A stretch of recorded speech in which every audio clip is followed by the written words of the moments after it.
Battled to use American Rescue Plan or ARPA funds in St. Louis County. Now, one county councilwoman is highlighting what she calls failures of her own county government and council. Council Chairwoman Shalonda Webb gave a tour of several North County sites this morning. A street with abandoned houses in need of demolition, a domestic violence shelter struggling to provide housing services to needy families, and a former Shop and Save now boarded up in a community lacking a grocery store.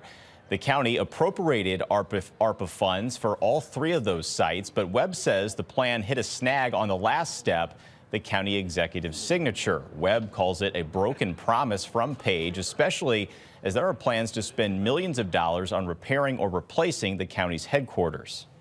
If you don't have capacity to get these few $1 million out the door, how do you have the capacity to come to this community and ask for a $500 million bid? While this is an important issue, the council will not be bullied into making a knee-jerk decision in a few weeks or months because nothing has been done for nearly 10 years to address it.